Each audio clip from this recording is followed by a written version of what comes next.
Welcome back. Friday lunchtime. Futurist John Sanei, along with leading economist Iraj Abedian, have just released a book. It's called FutureNEXT, aiming to give readers what they say is the right mindset and tools needed to approach the future with confidence and clarity. The narrative deep dives into the reality and possibilities that exist in a post-pandemic society. I'm joined by the pair now on Friday lunchtime. John, I'm going to start with you, and good afternoon to you. I presume that it's become a lot more difficult to predict the future in recent months. So many variables. Well, our payoff line is conquering uncertainty for exactly that. It seems as though the world is at a loss for what's coming. And if we can't prepare for a certain outcome, the only thing we can manage is our behavior. And so the book is this mix of behavior preparation with possible economic outcomes that we have been tracking. So, Iraj, the book is written as two time travelers, and the time travelers have two very stark choices.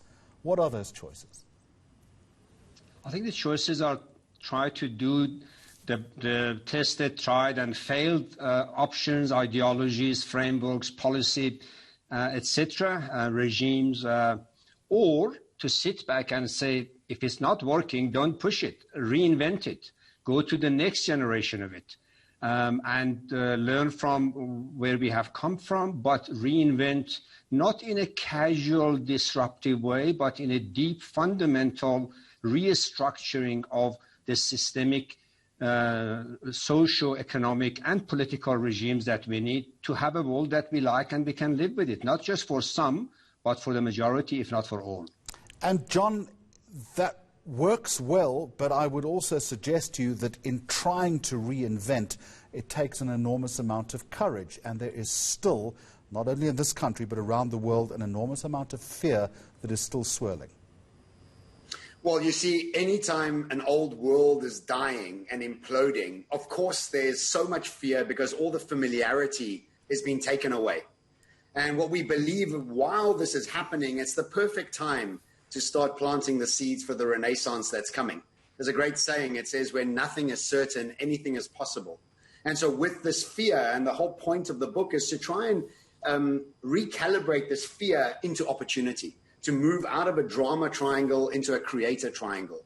And that's why we've come together, Iraj and I, is to mix this mindset tools with economic principles to give everybody an opportunity to step up and be part of this new world.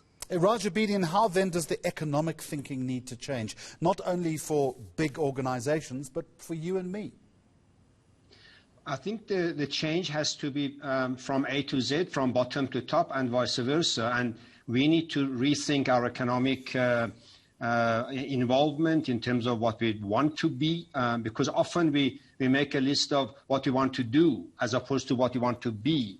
And when we recast economics in terms of how it should serve me, my ideals in life, my societies, my families, my nation and my region and my continent, then we re-engineer economics and its application from personal to community to national to global. And that's exactly the type of capability that we must be absolutely assured that we have all that we need to reinvent it for the benefit of all. Iraj, given that we are caught in this vortex at the moment, we are days away from the medium-term budget, do we have those tools, do you think, as a nation? Do you think that we can come through this and survive?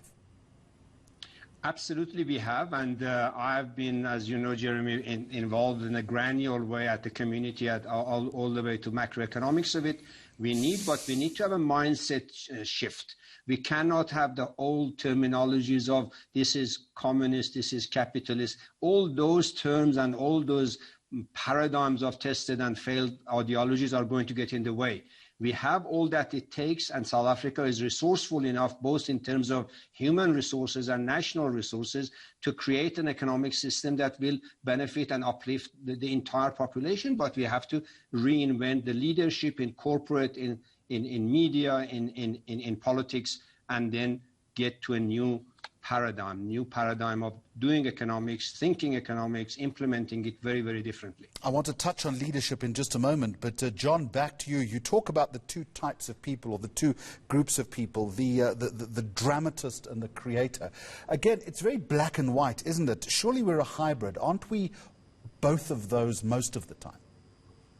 Well, it depends on what topic we're talking about. And we all have a very personal survivor consciousness trigger point where when we're talking about money, for example, we triggered either at a drama place or a creative place. But what I'm trying to get across here is that this massive shift that we're starting to see is either triggering us, making us feel angry or sympathetic or feeling sorry for ourselves, or it's giving us an opportunity to see this as a new way to bring your impact to the world. So, of course, there is many different ways that we can approach the world, but it's black and white in how we come at it, because you're either feeling sorry for yourself or you're seeing a fantastic opportunity. So when I was writing this part of the book, it started to become clear to me that I myself was suffering from so many of these drama triangle characteristics. And just by becoming aware of them, we can start to adjust them, to start seeing this new world as an opportunity rather than the sadness of having to say goodbye to the old world that wasn't really working for everybody. And that's what we want to get across in this book, is that we can build, reimagine and rethink a world that benefits all rather than just a few. And John, it's something that we all want, but time is of the essence here. Are we running out of time? Are we running out of runway?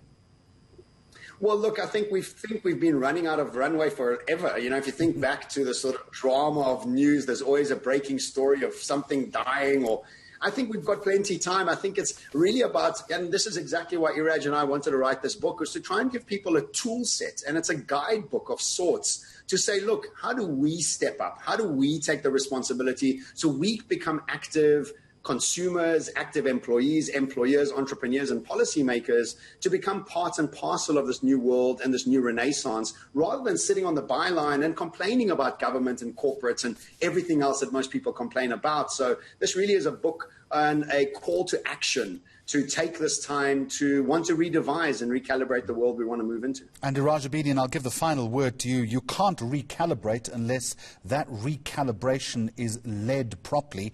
It means that we need to have a new leadership paradigm. What type of leaders do we need? It's a balance, obviously, of being tough and being empathetic, but what other qualities are missing? I think prior to that, we need to also recognize that in the new FutureNEXT that we're embracing, the notion of leadership, power, and power structure has completely changed. We got to stop thinking that it's a hierarchical military thing, that somebody is chief of this and chief of that, and I'm the subject or the object. We are part of the power configuration, and therefore leadership requires us to standing up, rising up to the occasion, and leading in our own way, and demanding the leaders that are serving the society, not leaders that are serving an organization, a corporation, a political party or a regime, the left, the right, the west or the east. The notion of leadership and the notion of power have been completely shattered right around the globe, both in the business as well as in politics. And therefore, the type of leadership that we should have should emerge, which is service-oriented, which is clear in what they want to do in order to achieve certain objectives for themselves first and foremost, and leave a legacy behind, as opposed to the conventional historic notion of leadership that they were ruling and the subjects have to follow and trust them and believe in them, etc., etc. That world has shattered into pieces. It certainly is a primer for the future. It's called FutureNEXT. John Sanei, Iraj Abedian, thank you very much for joining me on Friday lunchtime. Good luck with the book.